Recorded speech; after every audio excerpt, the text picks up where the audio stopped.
वाटेल ते लिहून येऊ, हो की नाही? हो हो. अरे नाही, असं नसतं. आता नाही, तुम्हाला हळूहळू बघा, जसं जानेवारी संपेल ना, तसं तुम्हाला तसं टेन्शन तुमचं वाढतं की नाही ते बघा तुम्ही. आपोआप वाढतं ते टेन्शन. चला, मी आता आपली पीपीटी वगैरे सगळं शेअर करते. तोपर्यंत जरा मला तुम्ही सांगा की तुम्हाला काय लक्षात आहे. आपण मागच्या वेळेला जो आपला धडा सुरू केला होता, आपण बायोलॉजीचा धडा सुरू केला होता, कोणता? आपल्या आजूबाजूला असलेल्या त्या काय बरं ते सजीव सृष्टी वर्गीकरण, सजीव सृष्टीचे वर्गीकरण म्हणजे क्लासिफिकेशन ऑफ ॲनिमल्स, हा धडा आपण सुरू केला होता. त्याच्यामध्ये आपण बऱ्याच गोष्टी बघितल्या होत्या. मला तुम्हाला त्यातल्या कुठल्या गोष्टी आठवतात त्या जरा तुम्ही सांगा बरं. मग तर मी पुस्तक पण शेअर करेन, पीपीटी पण शेअर करेन. जे जे सुचतंय, जे जे आठवतंय ते मला सांगा. प्राण्यांचे वर्गीकरण असा 6वा धडा आपण सुरू केलाय, बरोबर? काही आठवतंय? काही आठवत नाही. तर सगळं आठवतंय. तुम्हाला जे आठवतं ते तुम्ही माझ्याशी डायरेक्टली बोलू शकता. शिक्षकांकडे बघून बोलायची गरज नाही. आपण डिरेक्टली बोलतो एकमेकांशी. मी कोणाकडे बघून नाही बोलत. तसं तुम्ही पण कोणाकडे बघून बोलू नका. तुम्हाला जे वाटतं ते बिनधास्त आठवतंय तर आठवतंय, नाही तर नाही.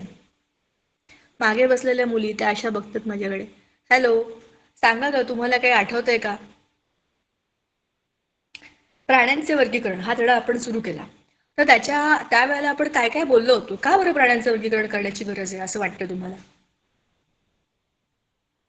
पुस्तकात नाही दिलंय ते. आपण बोललो होतो. प्राण्यांच्या वर्गीकरणामुळे आपला काय फायदा होतो असं बोलायचं आपल्याला.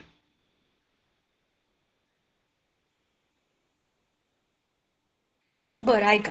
तुम्हाला आठवत नसेल तर मी आठवण करून देते. आपण हा विषय सुरू केला त्यावेळेला आपण बोललो होतो की आपल्या आजूबाजूला खूप मोठी सजीव सृष्टी आहे, बरोबर? त्याच्यामध्ये सूक्ष्मजीव आहेत, वनस्पती आहेत, प्राणी आहेत. अशा एवढ्या मोठ्या सगळ्या सजीवांचा जो पसारा आपल्या आजूबाजूला असतो, त्या सगळ्याचा अभ्यास करणं किती कठीण आहे. कसं करणार आपण ते? त्याच्यासाठी आपल्याकडे एक सोपं काम आहे, जे आहे त्याचं वर्गीकरण करणं. आपल्या आजूबाजूला असलेल्या सगळ्याच्या सगळ्या प्राण्यांचं, वनस्पतींचं आणि सूक्ष्मजीवांचं आपण वर्गीकरण केलेलं आहे. त्याच्यामुळे आपलं काम होतं सोपं, बरोबर की नाही? हो की नाही? हो. कसं सांगा? हो मॅडम. हं.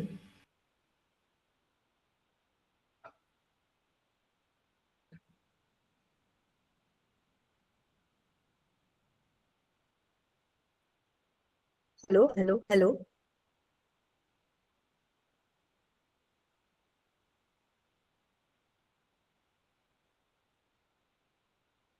हॅलो, आवाज येतोय?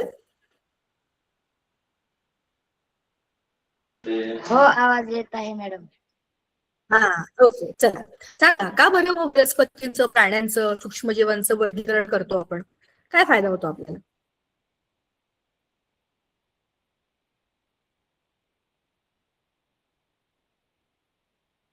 काय कठीण प्रश्न कशाला विचारला काय माहिती. पुस्तकात जे सांगितलंय ते सांगा ना आम्हाला पटपट, म्हणजे धडा संपेल आमचा. असं नाही ना, पण ते का करायचं आपल्याला ते कळलं पाहिजे. प्राण्यांचं वर्गीकरण आपण का करतोय हे आपल्याला कळलं पाहिजे. आपल्या आजूबाजूला खूप सारे प्राणी आहेत, आपण बोललो होतो. तर त्या प्राण्यांमध्ये ही टप्प्याटप्प्याने बदल होत गेले. आपण मानवी उत्क्रांतीचा संदर्भ घेतला होता की सजीवांची उत्क्रांती कशी होत गेली, की अगदी एका पेशीपासून ते प्रत्येक प्रत्येक टप्प्यावरती सजीवांच्या जीवनक्रियांमध्ये आणि त्यांच्या रचनेमध्ये, त्यांच्या शरीर रचनेमध्ये बरेच बदल झाले. आणि याच्यामधूनच आपली आजची जी जीवसृष्टी आपल्या आजूबाजूला ती निर्माण झाली. पण सुरुवात जशी झाली त्याच्यामध्ये झालेल्या टप्प्याटप्प्यांचे जे बदल आहेत ते आपण समजून घेतले तर आपल्याला त्याचं वर्गीकरण करणं सोपं जातं. पूर्वी जसे प्राणी दिसत आहेत त्याचं वर्गीकरण केलं जायचं, म्हणजे त्यांची उंची कशी, तो राहतो कुठे, तो खातो काय, शाकाहारी आहे का मांसाहारी आहे, जमिनीवर राहतो का पाण्यात राहतो, अशा पद्धतीचं वर्गीकरण पूर्वी होतं. पण नंतर त्याच्यामध्ये बदल झाले की ह्या भौतिक गोष्टी आहेत ना, ह्या बदलू शकतात. पण त्या प्राण्याची रचना कशी आहे, त्याच्या शरीरामध्ये कुठले अवयव आहेत, ते कसे आले, असा अभ्यास जेव्हा आपला सुरू झाला तेव्हा आपण ह्या नैसर्गिक वर्गीकरणाच्या पुढे गेलो, बरोबर? कृत्रिम वर्गीकरणाचा आधी विचार होता, कोणी केला होता? कृत्रिम वर्गीकरण म्हणजे काय? जे आहे समोर त्याच्या हिशोबाने वर्गीकरण केलं होतं ना. समोरचा प्राणी बघा, आता जसं उदाहरणार्थ तुम्हाला सांगते मी, आपल्या आजूबाजूला बेडूक तुम्ही सगळ्यांनी बघितलं असेल, पावसाळ्यामध्ये खूप बेडूक असतात. हे बेडूक पावसाळ्यामध्ये आपल्याला कुठे दिसतात? डबक्यांमध्ये दिसतात, दगडांवर दिसतात, आजूबाजूला त्यांची पिल्लं फिरताना दिसतात. पण ज्या वेळेला त्यांना आता ते कसं कोल्ड ब्लडेड म्हणजे ते थंड रक्ताचे प्राणी असतात. पण जेव्हा आजूबाजूचं तापमान त्यांच्या शरीराला सुटेबल नसतं, त्यावेळेला ते हिबरनेशन म्हणजे जमिनीखाली जाऊन स्वतःला लपवून, म्हणजेच काय, भौतिक बदलांमुळे त्यांच्या शरीरामध्ये बदल होत नाहीत. आपण आपलं शरीर हे गरम रक्ताचे म्हणजे आपण वॉर्म ब्लडेड अॅनिमल्स होत. आपल्या शरीराचं तापमान हे बाहेरच्या तापमानाप्रमाणे बदलत नाही, तसंच राहतं. आपल्या शरीराचं टेम्परेचर 37 डिग्री सेल्सिअस तेवढंच राहणार आहे. पण बाकी प्राण्यांना असं नाही करता येत. त्यांना त्यांच्यामध्ये ही कला डेव्हलप झालेली नाही. मग ते वेगळ्या गोष्टी करतात आणि याचा अभ्यास करून जेव्हा आपण प्राण्यांचं वर्गीकरण टप्प्याटप्प्याने करायला लागलो, मग आपल्याला कळतं की काही प्राणी वेळ आणि काही प्राणी त्याच्याहून वेगळे वेळ पुढे गेलेले आहेत. एक एक टप्प्यापासून पुढे गेलेले आहेत. आणि ह्या सगळ्याचा अभ्यास करताना आपण 2 केले होते, असपृष्ठ आणि मग सपृष्ठ राज्य. असपृष्ठ म्हणजे नॉन कॉर्डेट्स, ज्यांना पाठीचा कणा नाहीये, बिलकुल करायचे सुधे अगदी प्रिमिटिव्ह म्हणजे सुरुवातीच्या जे सजीव होते ते नॉन कॉर्डेट्स, असमपृष्ठ रज्जू. समपृष्ठ रज्जू प्राणी म्हणजे कोणते? ते प्राणी त्यांच्या पाठीचा कणा, एक पाठीचा कणा जेव्हा शरीरामध्ये आला त्याच्यामुळे सगळं शरीर बदलून प्राण्यांचं. एक तर शरीराला आकार आला, आकार मिळाला आणि मग हालचाल हातपाय त्यांना सपोर्ट मिळेल. बरोबर. ह्या अनेक गोष्टी एका पाठीच्या कण्यामुळे शरीरामध्ये म्हणजे दोन जे गट केले त्याला असमपृष्ठ रज्जू आणि समपृष्ठ रज्जू या दोन आपण मागच्या सुरुवात केली. नंतर आपण मध्ये ह्या वर्गवारीप्रमाणे म्हणजे आपण नॅचरल नैविक पद्धती आहे, काही काही मुद्दे आपण एक होते मग म्हणजे ग्रेड्स ऑफ ऑर्गनायझेशन. पेशी आहे का पेशीपासून उती बनतात, उती आहे का उतींचे अवयव, अवयव आहेत का अवयवांच्या अवयव संस्था बनल्या, एक एक टप्पा म्हणजे एक एक स्तर आपण वाढवत गेलो. प्रिमिटिव्ह पासून डेव्हलप पर्यंत म्हणजे आधी जीवपासून ते आताच्या प्रगत जीवसृष्टीपर्यंतचा टप्पा आपण एक एक करत पुढे घेऊन गेलो. त्याच्यानंतर आपण दुसरं बघितलं होतं, पहिलं तो होतं पेशी, जे कोणत्या कोणत्या प्रकारचा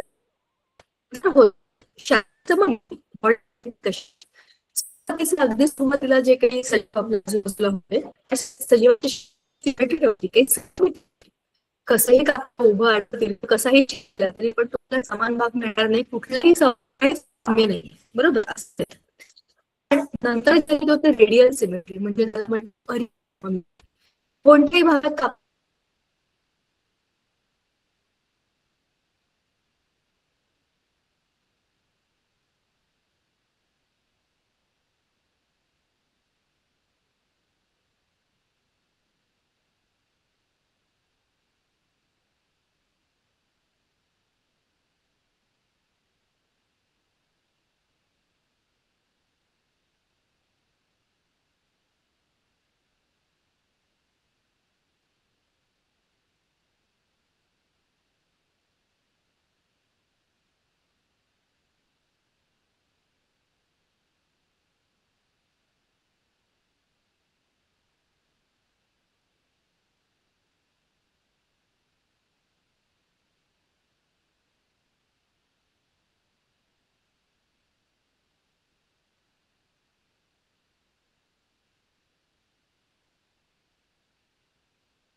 No, thank you.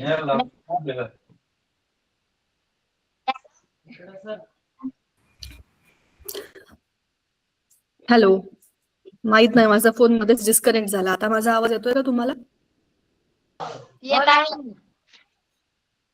ओके, थोडा वेळ ना कॅमेरा बंद ठेवते त्याच्यामुळे प्रॉब्लेम. आवाज नाही येत आहे. 2 मिनिट. मी जागा बदलली आता. बघूया माझा आवाज येतोय का तुम्हाला? येतोय का आता? हो डिस्कनेक्ट झालं मध्येच आपलं, तर मग काय कसं काय करणार आपण अभ्यास? चला, आपण जागा बदलून बघू, इथे तरी रेंज प्रॉब्लेम नसावा. कॅमेरा ऑन करू का? बघा मला तुम्हाला जर असं वाटलं की आवाज येत नाही तर मला सांगा, म्हणजे मग बंद करून टाकेल. ठीक आहे, चला. आपण इकडे होतो आपल्या द्विस्तरीय आणि त्रिस्तरीय भ्रूणावस्थेतल्या रचनेकडे. म्हणजे जेव्हा भ्रूणावस्थेमध्ये ते बाळ तयार होणार असतं, तर ते द्विस्तरीय का त्रिस्तरीय अशा त्याच्यामधल्या ज्या काही पेशी असतात छोट्या छोट्या भ्रूणामधल्या, त्या 2 लेअर मध्ये येतात का 3 लेअर मध्ये येतात, याच्यावरती अवलंबून आहे का तो द्विस्तरीय आहे का त्रिस्तरीय आहे. आपण सगळे प्रगत प्राणी त्रिस्तरीय असतो आणि जे सुरुवातीचे असतात ते द्विस्तरीय असतात. त्यांच्या शरीरामध्ये मध्यस्तर नसतो. मध्यस्तर नाहीये म्हणजे शरीराची पोकळी नाहीये. शरीराची पोकळी नाहीये म्हणजे त्यामध्ये असलेले सगळे अवयव गायब आहेत. बरोबर की नाही? म्हणजेच काय, अवयवांची डेव्हलपमेंट एका लेवलवरून दुसऱ्या लेवलला होत असताना काही बदल त्याच्यामध्ये होत गेलेले आहेत. मग आहे देहगुहा. देहगुहा म्हणजे बॉडी कॅव्हिटी, म्हणजे सिलोम. आपल्या शरीरामधली बॉडी कॅव्हिटी आपण आता वरती जे बघितलं, ज्या ज्या प्राण्यांच्या शरीरामध्ये त्रिस्तरीय रचना होती त्या सगळ्यांमध्ये बॉडी कॅव्हिटी आहे. ज्यांच्यामध्ये द्विस्तरीय त्यांच्यामध्ये बॉडी कॅव्हिटी नाही. बॉडी कॅव्हिटीला म्हणतात सिलोम, म्हणजे देहगुहा. आपल्या शरीराच्या मध्ये पोकळी आहे ना, त्या पोकळीमध्ये हे सगळं अवयव आपले सगळे कोंबून ठेवलेले. तर ती देहगुहा ज्या प्राण्यांमध्ये आहे त्यांचं शरीर असं गोलाकार आहे आणि त्यांच्या मधल्या आकारामध्ये खूप सारे अवयव प्लॅन्टेड आहेत. म्हणजेच हा काय आहे, डेव्हलपमेंटचा पुढचा टप्पा आहे. त्यांचं शरीर चपट आहे, गोल आहे पण छोट आहे आणि त्याच्यामध्ये अवयवच नाही आहेत मधले. ते सगळे कोण आहेत? आपले प्रिमेटिव्ह, आधीचे. बरोबर. मग खंडीभवन, शरीराचे भाग. आपल्या सगळ्यांच्या शरीराचे डोकं, अंग आणि पाय असे भाग होऊ शकतात. म्हणजेच काय, आपल्या शरीराचे सेगमेंट्स, थोरॅसिक कॅव्हिटी, ऍब्डोमिनल कॅव्हिटी, हेही भागच आहेत. बरोबर. म्हणजे अशा सेगमेंट्स आपल्या शरीराच्या ऑलरेडी आहेत. वरचे अवयव खाली जात नाहीत, खालचे अवयव वर येत नाहीत. ही रचना आणि एकदम सिस्टमॅटिक रचना आपल्या शरीरामध्ये सुद्धा आहे. मागच्या वेळेला मी तुम्हाला होमवर्क दिला होता की हे सगळेच्या सगळे 10च्या 10 गट असा हा टेबल लिहून टाकायचा, पण डावीकडून उजवीकडे लिहायचा. हा होमवर्क तुम्ही केला का? 2 ते 3 वेळा लिहायचं सांगितलं होतं. का लिहायचं हे? जेवढे आपण हे शब्द आपल्या हाताखालून घालू आणि याच फॉर्मॅटमध्ये घालू, आपल्याला पेपरमध्ये सगळं आठवेल. मग आपण मागच्या वेळेला सुरू केलं होतं पॉरिफेरा, आपलं झालं होतं. बरोबर. आणि आपण सिलेंट्रेटा म्हणजे निडारिया हा प्राणी संघ पण केला होता. मग आपण चपट्या कृमींना सुरुवात करणार होतो. चपटे कृमी, नावच कसं आहे ना, चपटे कृमी. चपटे का? कारण त्यांच्या शरीरामध्ये पोकळी नाहीये. जसं त्या वालाच्या शेंगा असतात ना चपट्या, तसे असतात ते चपटे कृमी. यांचं शरीर सडपातळ आणि पानासारखं किंवा पट्टीसारखं चपट असतं. बरोबर की नाही? नंतर बहुतेक प्राणी हे अंतःपरजीवी म्हणजे एंडोपॅरासाइट्स असतात. आता याचा अर्थ काय आपण समजून घेऊ एक एक शब्द. परंतु काही थोडे स्वतंत्र राहणारे असून ते पाण्यामध्ये असतात. यांचे शरीर देहगुहाहीन असून द्विपार्श्व सममिती असते. ज्यांच्या शरीरामध्ये देहगुहा नाही ते सगळे द्विपार्श्व सममिती. द्विपार्श्व 2 भाग नाही, सॉरी, हे द्विपार्श्व नाही, ते डिप्लोब्लास्ट मला वाटलं होतं. हे देहगुहाहीन आहेत, पण हे त्रिस्तरीय आहेत, पण हे ट्रिप्लोब्लास्ट आहेत. आणि द्विपार्श्व म्हणजे 2 समान भाग होणारे असे असतात, म्हणजे यांचे सिमेट्री तर द्विपार्श्व आहे. हे प्राणी त्रिस्तरीय असतात आणि त्यांचे शरीर हे बहिर्जनन स्तर, मध्यजनन स्तर आणि अंतस्तर अशा 3 जनन स्तरापासून बनलेलं असतं. हे प्राणी उभयलिंगी, म्हणजेच एका प्राण्याच्या शरीरामध्ये नर आणि मादी या दोन्ही प्रजनन संस्था असतात. आता हे काय आहे ते बघा. माईक बंद करा तुम्हाला माझ्याशी बोलायचं नसेल तर. बघा, तर याच्यामध्ये प्लॅटीहेल्मिन्थस म्हणजेच चपटे कृमी, ह्याचा आकार बघा तुम्ही. ह्याला तुम्ही असं बरोबर मधून कापू शकता की नाही, 2 समान भाग होते. म्हणजे काय आहे? द्विपार्श्व सममिती आहे. अंतःपरजीवी म्हणजे दुसऱ्यांच्या शरीरामध्ये जाऊन तिथे राहणारे, त्यांचं खाणारे, पिणारे. त्याला पॅरासाइट्स म्हणतात, पण शरीराच्या आत जाऊन पॅरासाइट असतात ते. जसं आपल्या शरीरामध्ये पण काही कृमी असतात, आपल्या पोटामध्ये असतात, आपल्या आतड्यांमध्ये हे असतात आणि ते आपण जे खातो ते सगळं खातात पितात. त्यांना काही करायचं नसतं. ते जन्माला येतात आणि तिथेच त्यांची अंडी असतात, तिथेच ते राहतात. आपण सगळं जे खातो ते सगळं ते खातात आणि ते आरामात खातात पितात मोठे होतात आणि आपल्याच पोटात राहतात आणि कधी-कधी आपण त्यांच्यामुळे आजारी पण पडतो. तर असे खूप सारे प्राणी जे दुसऱ्यांच्या शरीरामध्ये जाऊन खातात पितात त्यांना म्हणतात अंतःपरजीवी, पॅरासाइट्स, दुसऱ्यांवर अवलंबून पण त्यांच्या शरीराच्या आत जाऊन राहणारे. आणि त्यातले काही टाइप्स बरं का, हे पाण्यामध्ये राहणारे पण एकटे एकटे राहणारे असतात. ते त्रिस्तरीय म्हणजे त्यांच्यामध्ये एंडोडर्म, मेसोडर्म, एंडोडर्म तीनही आहेत. ठीक आहे. आणि हे प्राणी उभयलिंगी आहेत. सगळ्यामधलं इंटेलिजंट काम हेच आहे, उभयलिंगी प्राणी. एकाच प्राण्याच्या शरीरामध्ये नर आणि मादी ह्या दोघांच्या प्रजनन संस्था आहेत. तिथेच एक तयार होणार, तिथेच स्पर्म तयार होणार, तिथेच फर्टिलायझेशन होणार, तेच त्याचं पुनरुत्पादन करणार. म्हणजे पुनरुत्पादनासाठी दुसऱ्या कुठल्या प्राण्याची किंवा दुसऱ्या कुठल्या गॅमेटची गरजच नाहीये. एकाच शरीरामध्ये दोनही संस्था आहेत. गरजच नाही. बघा डेव्हलपमेंट आता आपल्याला वरती जो होता ना निडारिया संघ वरचा, त्याच्याबद्दलची माहिती दिली आहे. समुद्रामध्ये प्रवाळ खडक असतात. ते खडक म्हणजे निडारिया संघातील प्राण्यांची मोठी वसाहत असते. या खडकापासून पोळं ह्या प्रकारचं रत्न आणि आयुर्वेदिक रत्न औषधांमध्ये वापरले जाणारे प्रवाळ भस्म तयार केलं जातं. प्रवाळ म्हणजे मोठे मोठे खडक. माझ्या गळ्यात तुम्हाला दिसतात हे, ह्याला पोळं म्हणतात. म्हणजे थोडंसं भगव्या रंगाचे मणी असतात ते जनरली आपल्याकडे सगळ्या म्हणजे हिंदू संस्कृतीमध्ये ते जनरली गळ्यामध्ये घालतात, मंगळसूत्रामध्ये वगैरे असतात. तर ते पोवळे या खडकापासून मिळतात. आणि औषधांमध्ये प्रवाळ भस्म, भस्म कसं तयार करतात माहितीये? प्रवाळ जाळून त्याच्यामधला तो सगळा अर्क आहे तो बारीक करून त्याचं बारीक पीठ करून, पीस म्हणजे बारीक पिसून त्याला ते भस्म तयार करतात. त्याची खूप विधी असते मोठी. मी काही आयुर्वेदिक डॉक्टर नाहीये, पण केव्हाही आयुर्वेदिक औषधं बनवताना त्याच्यावर काहीतरी प्रक्रिया करतात, जेणेकरून ते आपल्या शरीराला पचायला सोपं जावं आणि त्याचा इफेक्ट चांगला व्हावा. शिवाय त्याच्यामध्ये नको असलेल्या भरपूर गोष्टी असतात, त्या आपण त्यातनं अग्नीच्या अग्नीच्या परिणामामुळे ते कमी होतात. एनिवेज, पण असं हे भस्म बनवलं जातं. ते त्या प्रवाळापासून बनवलं जातं आणि हेच प्रवाळ मी तुम्हाला म्हणलं होतं रामसेतूमध्ये हेच ते मोठे मोठे खडक ज्याच्यावरती सगळी वानरसेना गेली होती, ते हेच होते. गोलकृमी प्राणी संघ, ऍस्केलमॅन्थिस वरती होते, त्यांचं नाव काय होतं? ऍस्केलमॅन्थिसच्या आधीचे कोण होते सांगा? चपट्या कृमींना प्लॅटीहेल्मिन्थिस आणि मग खाली ऍस्केलमॅन्थिस. मग तुम्ही म्हणाल हे आम्हाला इंग्रजी नावं कशाला तुम्ही सांगताय? ही नावं तुम्हाला माहिती असली पाहिजे. जर तुम्ही 11वीला सायन्स घेतलं आणि तुम्हाला बायोलॉजी असलं, तर 11वीला तुमचं त्या कॉलेजेसमध्ये बायोलॉजी इंग्लिशमध्येच असणार आहे. तेव्हा तुम्हाला कोणी गोलकृमी वगैरे म्हणणार नाही. तिकडे तुम्हाला सगळे ऍस्केलमॅन्थिस ह्या शब्दांनी शिकवतील. सो तुम्हाला माहिती पाहिजे की ऍस्केलमॅन्थिस म्हणजेच गोलकृमी आहे. ठीक आहे. आता ह्या प्राण्यांचं शरीर हे लांबट, बारीक धाग्यासारखं किंवा दंड गोलाकार असतं, म्हणून त्यांना गोलकृमी म्हणतात. साध्या सोप्या अळ्या असतात ना, अळ्या, तसे हे आहे. आपण तसंच लक्षात ठेवायचं त्यांना. हे प्राणी स्वतंत्र राहणारे किंवा अंतःपरजीवी असतात. जलवासी किंवा भूचर कुठे स्वतंत्र राहणारे असतील तरी किंवा लोकांच्या शरीरामध्ये राहणारे तरी. हे प्राणी त्रिस्तरीय असतात आणि त्यांच्या शरीरामध्ये आभासी देहगुहा असते. आभासी देहगुहा आहे यांच्या शरीरामध्ये, ह्याच्या वरपर्यंत देहगुहा नाहीच आहे. पण हे त्रिस्तरीय आहेत, गोल आहेत.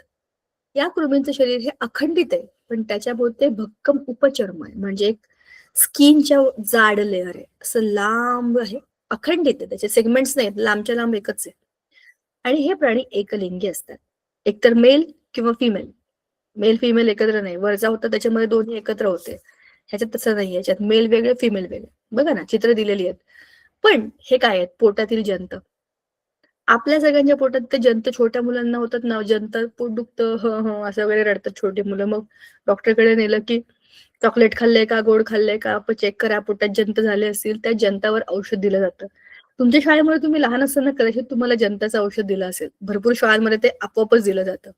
तर ह्याचं कारण काय आहे? हे जंत आपल्या पोटामध्ये राहतात आणि आपल्या शरीरातल्या सगळ्या सिस्टीम्स खातात आणि मग आपणच आजारी पडतो, आपलं पोट दुखतं, आपल्याला भूक लागते आणि भरपूर गोष्टी होतात ज्या आपण करत नाही, पण हे आगाऊ लोक करतात, जे असतात गोलकृमी.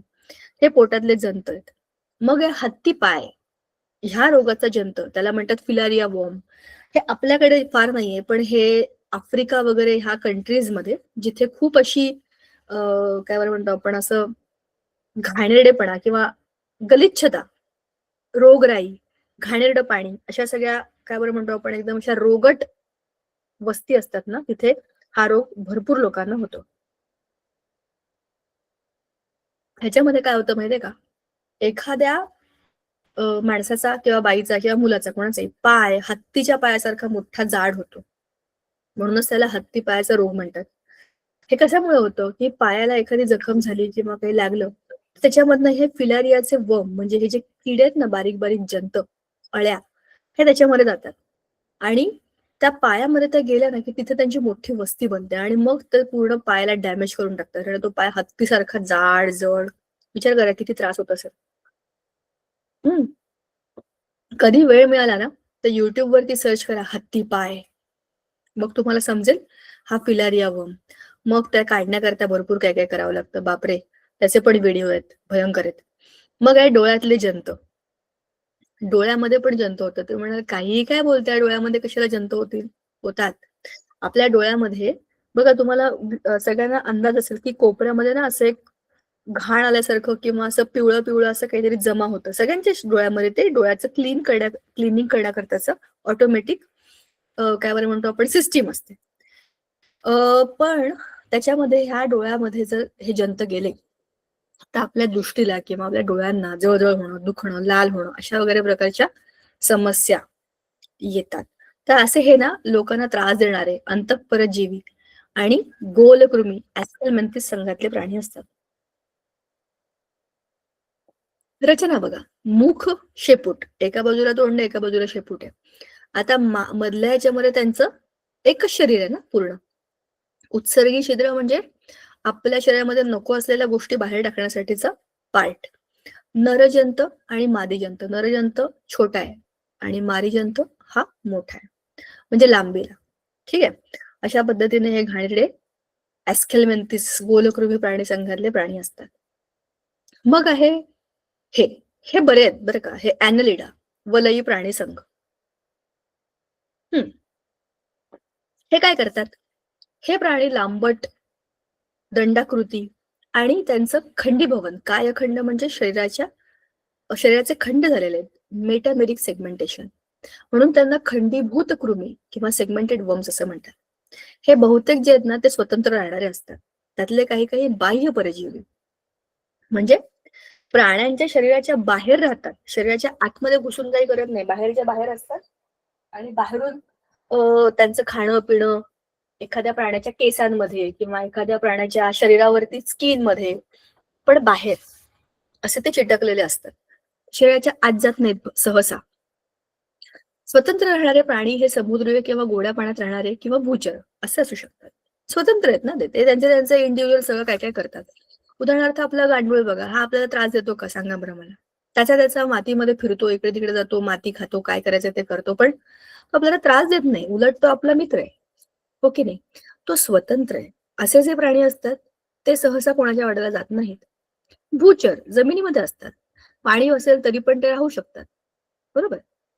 पण काही बाह्य परजीवी जसे जळू, तुम्हाला माहितीये का जळू, नंतर नेरिस, ह्यातले काही काही हे असे जळू असतात ना, ते रक्त पितात, रक्त. ठीक आहे. आणि काही काही प्राण्यांच्या शरीरावर चिटकलं ना की, जसं की तुम्हाला उवा बिवा माहिती असतील किंवा ते छोटे छोटे काय म्हणतात त्याला, ढेकूण, हे आपल्या शरीरात चावतात, त्यातनं रक्त पितात, बरोबर. तसेच ह्यातले काही जे प्राणी आहेत ना, हे जसं आपण म्हणा ना बाह्य परजीवी म्हणजे बाहेरनं त्या एखाद्या प्राण्याला चिटकून स्वतःचं पोट भरतात. ठीक आहे. हे त्रिस्तरीय, द्विपार्श्व सममितीय आणि सत्य देहगुहा. बघा, ऍनलिडा पासून खरी खरी देहगुहा, खरी देहगुहा म्हणजे पूर्णपणे डेव्हलप झालेली सिलोम त्यांच्या बॉडीमध्ये असते. त्रिस्तरीय आहेत म्हणजे सगळे अवयव आहेत पण शरीर वेगळं आहे, मऊ आहे, द्विपार्श्व, 2 इक्वल भाग करू शकतो आपण त्यांचे. यांचे प्रचलन होण्यासाठी दृढरोम, ठीक आहे, किंवा परापाद म्हणजे पॅरापोडिया किंवा चूषक म्हणजे सकर्स यांसारखे अवयव असतात.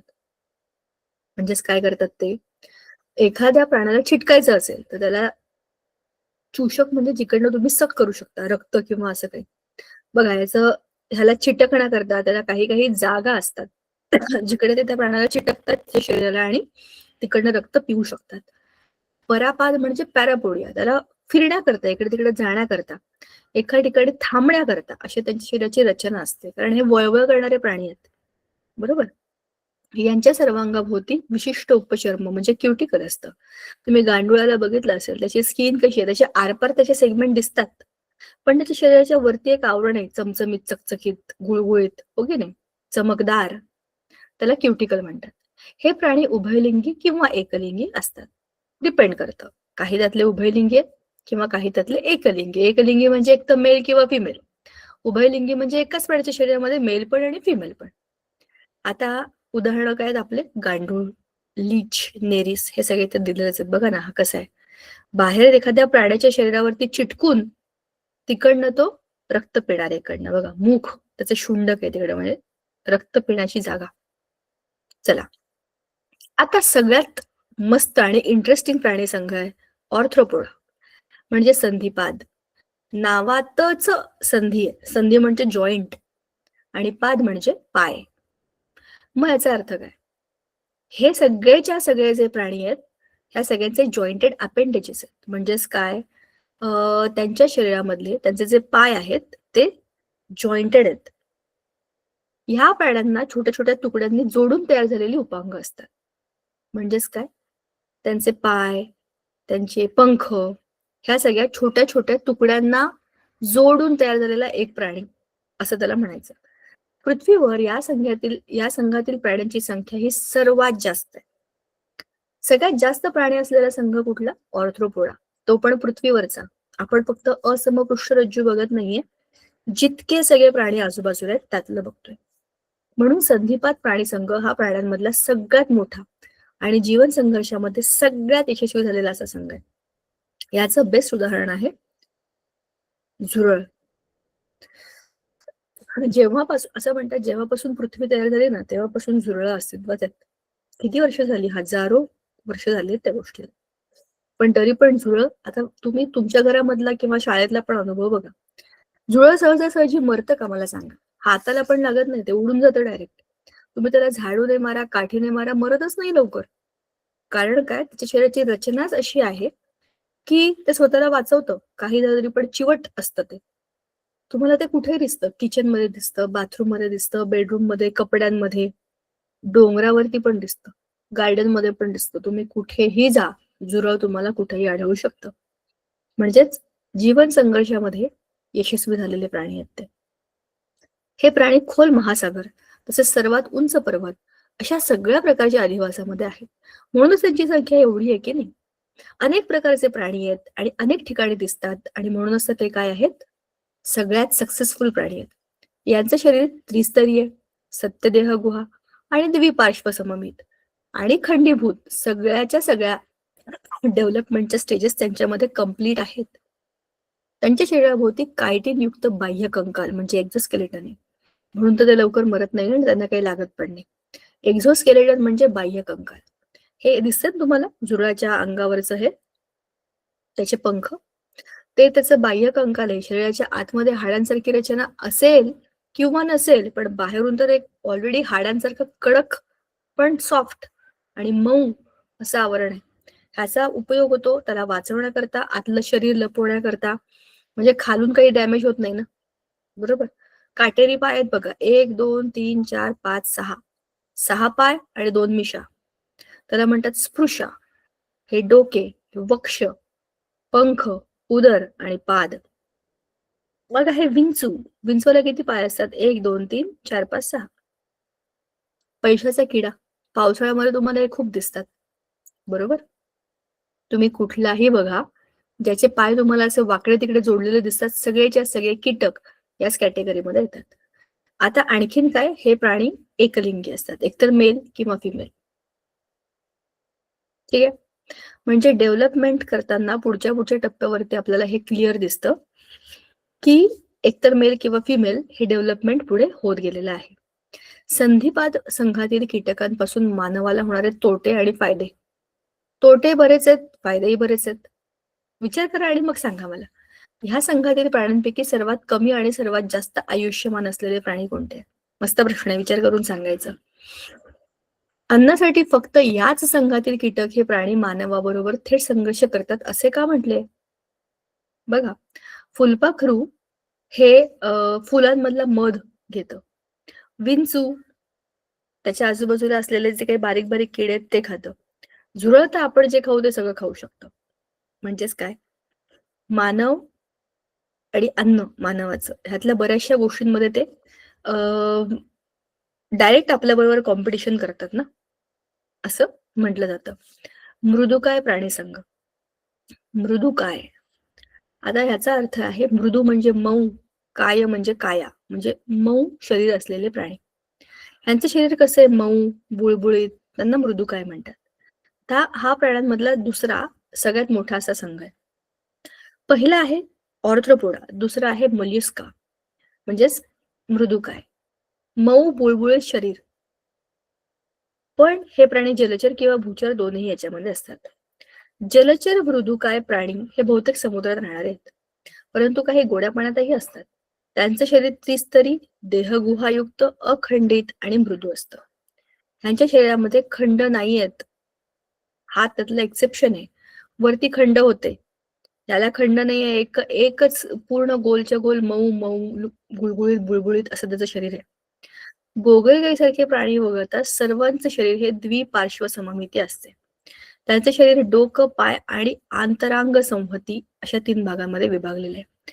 अखंडित म्हणजे छोटे छोटे छोटे तुकडे नाही आहेत, पण विशेष करून डोकं, पाय आणि आंतरंग म्हणजे विसरल मास, त्यांच्या शरीराचं बॉडी, असे 3 भाग आहेत. जसे आपल्या शरीराचे पण आहेत ना, डोकं, पाय आणि बॉडी, ते 3 मोठे खंड आहेत.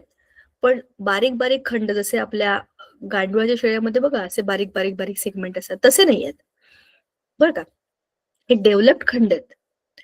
आंतरांग संहती प्रावार म्हणजे मॅन्टल या पटली संरचनेने आच्छादलेली असून हे प्रावार कठीण कॅल्शियम कार्बोनेट युक्त संरक्षक कवच यांनी संस्रावित केलेले असते.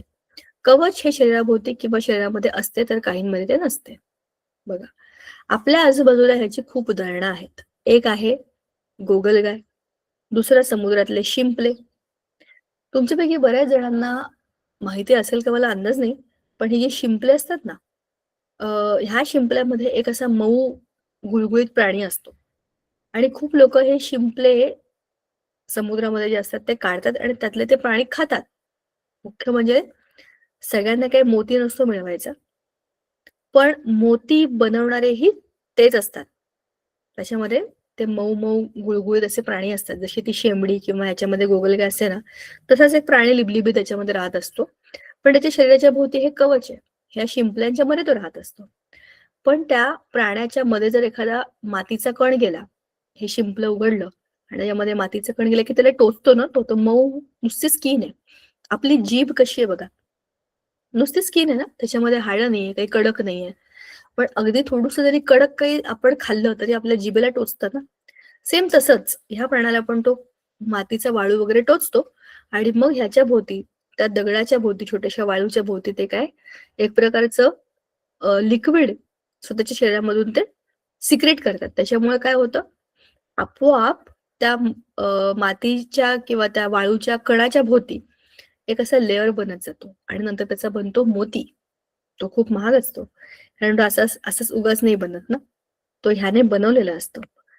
तर सांगायचा मुद्दा असा, असे हे जे शिंपले असतात हे समुद्रामध्ये किंवा मातीमध्ये, पाण्यामध्ये तुम्हाला दिसतात.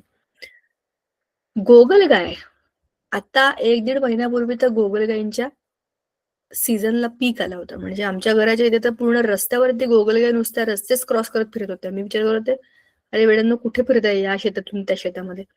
एवढ्या गोगलगायी दिसल्या की छोट्या मोठ्या मध्यम आकाराच्या, पूर्ण रस्ताभर गोगलगायींचा नुसता जथ्थाचा जथ्था, स्पेशली संध्याकाळ झाली की निघायच्या त्या आपल्या नाईट ड्युटीवरती. ह्या गोगलगाईंचं तुम्ही शरीर बघितलंय का? म्हणजे ते जे शंख असतो तो त्याच्यामध्ये त्या असतात घुसलेल्या. आणि नंतर जसं जसं पाणी कमी होतं, जसं गारवा कमी होतो, तेव्हा त्याच गोगलगाई त्या पाण्यामध्ये त्या शंखामध्ये राहणाऱ्या गोगलगाई स्वतःच्या शरीराच्या भोवती एक प्रकारचं ना असं लेयर बनवतात. असं बंद करून घेतात स्वतःला त्याच्यामध्ये आणि आतल्या आत मरून जातात. मग काही दिवसानंतर त्या गायब होतात आणि नुसताच रिकामा शंख राहतो. आमच्या गार्डनमध्ये असे खूप रिकामे शंख पडलेत सध्या. आणि त्यातल्या खूप साऱ्या गोगलगाईंना आम्ही पाण्यामध्ये परत सोडलं होतं, की परत त्या जिवंत होतात का बघू आपण. पण खूप काय बरं म्हणतात डॅमेज होतो त्यांना त्या याच्यामुळे, गरमीमुळे. ठीक आहे. आणि मग आहे हा ऑक्टोपस. ऑक्टो म्हणजे 8 आणि हे त्याचं बॉडी स्ट्रक्चर आहे बघा. 2 डोळे असतात त्याला आणि असं डोकं आणि नुसतेच 8 लांबच्या लांब हात किंवा पाय म्हणा, काय म्हणायचं ते म्हणा. हा जो ऑक्टोपस आहे हा पाण्यामध्ये असतो, म्हणजे एकतर समुद्रात किंवा मोस्टली समुद्रातच असतो किंवा खाडीबिडीच्या प्रदेशामध्ये पण असतो. कसा आहे बघा ना घाणेरडाशी, कसा तरी दिसतो, गुळगुळीत लिबलिबीत. आणि इथून पाणी त्याच्या शरीराच्या आत बाहेर करण्याचे हे खड्डे आहेत. पाण्यामध्येच राहतात ना ते. तर अशी ह्या मोल्युस्का म्हणजे मऊ लिबलिबीत प्राण्यांची स्टेज असते. ऑक्टोपस हा असमपृष्ठरज्जू प्राण्यांमधला सगळ्यात हुशार प्राणी आहे. तो स्वतःचा रंग बदलू शकतो. पोहणे, सरपटणे, चालणे या तीनही प्रकारे तो हालचाल करू शकतो. म्हणजे ह्या पूर्ण 10 कॅटेगरी मधला सगळ्यात हुशार प्राणी कोण? ऑक्टोपस. तो कोणत्या कॅटेगरीमध्ये येतो? मोल्युस्का. ऑयस्टर, आपण मगाशी जे बोललो की नाही, शिंपल्यापासून मोती बनवतात, त्याला ऑयस्टर पॉल्स म्हणतात. बरोबर. आता मी तुम्हाला जे सांगितलं ना ते तेच आहे. मग आहेत कंटकचर्मी. कंटक म्हणजे काटे, चर्म म्हणजे स्किन. ज्यांच्या शरीराला काटे आहेत, म्हणजे काटेरी शरीराचे प्राणी. आपल्याला ते टोचतात असे प्राणी, त्याला म्हणतात कंटकचर्मी. त्यांच्या त्वचेवर कॅल्शियम कार्बोनेटचे काटे आहेत. बरोबर. हे सगळे प्राणी फक्त समुद्रातच असतात. त्यांचं शरीर त्रिस्तरी, देहगुहायुक्त आणि प्रौढावस्थेत पंचअरीय सममिती. परंतु त्यांच्या अळी अवस्थेमध्ये ते द्विपार्श्व सममितीमध्ये असतात. अळी म्हणजे डेव्हलपमेंटची पहिली स्टेज. त्या अळीपासूनच ते प्राणी बनतात. बरोबर. तर त्याच्यामध्ये ते अळीच्या अवस्थेमध्ये त्याचे समान 2 भाग करता येतात. पण जेव्हा ते मोठे होतात तेव्हा ते अरीय सममिती, म्हणजे त्यांना मग तुम्ही कोणत्याही प्लेन मध्ये कट केलं तरी पण 2 समान भाग होतात. ह्यांचे कंकाल कॅल्शियमयुक्त कंटकी म्हणजे स्पाइन्स किंवा पट्टिकांचे बनलेले असते. कंकाल म्हणजे हाडं. हे कॅल्शियमयुक्त कंटकी म्हणजे स्पाइन्स किंवा पट्टिका कॅल्शियमचे बनलेले असतात. ह्या प्राण्यांमध्ये पुनरुद्भवन किंवा पुनर्निर्मिती ही खूप चांगली क्षमता असते. तुम्हाला पुनर्निर्मिती किंवा पुनरुद्भवन म्हणजे काय हे सांगण्यासाठी पालीचं उदाहरण देणार आहे मी. पाल तुम्हाला माहिती आहे, आपण एखाद्याला त्या पालीला हकलायला गेलो, सहजासहजी पाल तर हातातच येत नाही, लपूनच जाते. आपण म्हणजे किती पण तुम्ही स्मार्ट असाल, किती पण तुमचे डोळे तीक्ष्ण असतील, तरी पण पाल आपल्याला चुकवून लपून जाते. जर अगदी आपल्या समोर असली आणि आता काही खरं नाही अशी कंडिशन तिला दिसली, तर ती काय करते? स्वतःची शेपूट तोडून टाकते. म्हणजे तुम्ही पालीला मारलत की असं वाटतं की तर ती काय तोडते? तिची शेपूट तोडून टाकते बरं का. आणि मग आपण ती शेपूट बघत बसतो, ती अशी वळवळ करत असते बऱ्याच वेळ. आणि तोपर्यंत पाल इकडनं आपली नजर चुकवून पुन्हा पळून जाते. तिचा जीव वाचवण्याकरताची ती सगळ्यात मोठी ट्रिक आहे. पण त्याच पालीला काही दिवसानंतर पुन्हा दुसरी शेपूट पण येते. एकदा शेपूट तुटली की गेली असं होत नाही, नवीन शेपूट येते. आता हा तारा मासा आहे ना खाली, स्टारफिश, त्याचा हा एखादा पाय इथे असा समजा कट झाला, तर एवढा भाग गेला ना, तर हा परत डेव्हलप होतो. म्हणजे पुन्हा त्यांना नवीन पाय येतात. समुद्र काकडी, सी कुकुंबर, हे तुम्हाला काळे काळे ठिपके दिसतात का? हे काटे आहेत. आणि हे बघा ना, हे काटेरी, जसे आपले बाभळीचे काटे असतात तसंच हे सी अर्चिन समुद्रामध्ये. हे सगळे समुद्रात पाण्यात राहणारे प्राणी आहेत. ठीक आहे. मग सगळ्यात डेव्हलप्ड त्यातल्या त्यात 10 नंबरचा गट हेमिकॉर्डेटा म्हणजे अर्ध समपृष्ठ रज्जू प्राणी. आता ह्यांचे शरीर 3 मुख्य भागांमध्ये विभागलेले आहे. शुंड, गळपट्टी, प्रकांड. प्रोबॉसिस, कॉलर, ट्रंक. म्हणजे ह्यांना डोकं आहे, गळा आहे आणि अंग आहे असं समजा. फक्त शुंडेमध्येच पृष्ठरज्जू असतो. त्यांचा पृष्ठरज्जू फक्त इकडे आहे. सुरुवात झाली आता पृष्ठरज्जू यायला, पण तो इथे आहे. ठीक आहे. म्हणून त्यांना अर्धसमपृष्ठरज्जू म्हणतात. पृष्ठरज्जू आला आहे पण फक्त एवढाच आहे. ह्या प्राण्यांना साधारणपणे ॲकॉर्न कृमी असं म्हणतात. ॲकॉर्न कृमी हे सागर निवासी प्राणी असून ते वाळूमध्ये बिळ करून राहतात. त्यांना श्वसनाकरता 1 ते अनेक कल्ला विदरे म्हणजे फॅरेंजियल गिल्सलेट्स असतात. पाण्यामध्ये असतात ना. पाण्यामध्ये राहणाऱ्या प्राण्यांना श्वास घेण्याकरता काहीतरी स्पेशल डेव्हलपमेंटल ऑर्गन्स लागतात. आता इमॅजिन करा की आपण असे जे असे पाण्यामध्ये बसलोय, मी पण आणि तुम्ही पण, आपण पाण्यात बसून आपलं लेक्चर ऐकतोय. आपण श्वास नाही घेऊ शकत, पण श्वास घेण्याकरता आपल्याला नाक दिले देवाने. पण जे मासे आता समुद्रामध्ये आहेत, खाली वर कुठेही तरंगतायत, त्या माशांना तिथे बसून त्यांनी एकमेकांचं लेक्चर घेतलं काय आणि मस्ती केली काय आणि पकडापकडी खेळले काय, पाण्यात राहून तर त्यांच्या सगळ्या गोष्टी करू शकतात, कारण त्यांना पाण्यामध्येच श्वास घेता येतो. उलट पाण्यातनं बाहेर काढलं की त्यांना श्वास घेता येत नाही, कारण त्यांना आपल्यासारखं नाक नाही आहे, त्यांना कल्ले आहेत जे आपल्याला नाही आहेत. म्हणून तर आपण भूचर आणि ते जलचर आहेत ना, त्यांच्याकडे ते कल्ले आहेत आणि ते आपल्याकडे नाही आहेत. ते आपल्या म्हणजे काय बरं म्हणतो झायगॉट किंवा आपल्या एम्ब्रिओ लेवलला आपल्याला होते, पण आता ते आपण मोठं झालोय, डेव्हलप झालोय आणि आता आपण भूचर प्राणी झालोय, म्हणून आता आपल्या शरीरामध्ये ते कल्ले नाही आहेत. हे प्राणी एकलिंगी असतात किंवा उभयलिंगी पण असू शकतात. एक्झाम्पल आहे बॅलेनोग्लॉसिस किंवा सॅकेग्लोसिस. ठीक आहे, बघा अळीसारखेच आहेत. ठीक आहे. आता उत्क्रांतीच्या दृष्टिकोनातून ग्लॉसिस या प्राण्याला असमपृष्ठरज्जू प्राणी किंवा समपृष्ठरज्जू प्राणी यांच्यामधला दुवा म्हणजे कनेक्टिंग लिंक असं म्हणतात. हा प्राणी वरील दोन्ही प्रकारच्या प्राण्यांचे थोडे थोडे गुणधर्म दाखवतो. बघा, तुम्हाला मी सांगते कनेक्टिंग लिंक म्हणजे काय असतं. आपण सोपं उदाहरण घेऊया. पाण्यात राहणारे हे सगळ्यात पहिले जन्माला आलेले प्राणी आहेत. मग जमिनीवर राहणारे प्राणी हे सगळ्यात नंतर डेव्हलप झालेले प्राणी आहेत. पण पाण्यामधून जमिनीवर आलेले उभयचर हे प्राणी या दोघांची कनेक्टिंग लिंक आहे. यांना आपण म्हणतो जलचर, यांना आपण म्हणतो भूचर. पण ह्या दोघांना जोडणारे जे आहेत ते आहेत उभयचर. आणि उभयचर प्राण्यांमध्ये या दोघांच्याही गुणधर्मांची ऍडिशन दिसते आपल्याला. थोडे यांच्यासारखे, थोडे यांच्यासारखे. त्यांना पाण्यामध्ये पण राहावं लागतं, त्यांना जमिनीवर पण जाता येतं. त्यांच्या शरीरामध्ये ह्याचे पण अवयव आहेत, त्याच्या शरीरामध्ये त्याचे पण अवयव आहेत. अशा पद्धतीने जे कोणी प्राणी असतात त्यांना म्हणतात कनेक्टिंग लिंक. आता असमपृष्ठरज्जू प्राणी म्हणजे ते प्राणी ज्यांच्यामध्ये पाठीचा कणा नाहीच आहे. समपृष्ठरज्जू म्हणजे ते प्राणी ज्यांच्यामध्ये पाठीचा कणा डेव्हलप झालाय. मग हा जो आपला हेमिकॉर्डेटा आहे, याचा अर्थ असा की यांच्यामध्ये पाठीचा कणा आहे पण अर्धा आहे किंवा यायला सुरुवात झालेली आहे. म्हणून बॅलेनोग्लॉसिस हा जो प्राणी आहे हेमिकॉर्डेटा, याला आपण म्हणतो कनेक्टिंग लिंक. बरोबर. आता समपृष्ठरज्जू प्राणी संघ हा आपण पुढच्या वेळेला सुरू करणार आहे. पण याच्यामध्ये काय काय आहे ते बघा. ह्याचा उपसंघ आहे कंचुकयुक्त बाह्य कवची प्राणी युरोकॉर्डेटा. ठीक आहे. नंतर दुसरा एक उपसंघ आहे त्याच्यामध्ये जो आहे पृष्ठवंशीय प्राणी वर्टेब्रेटा, हे आपण आहोत. ठीक आहे. मग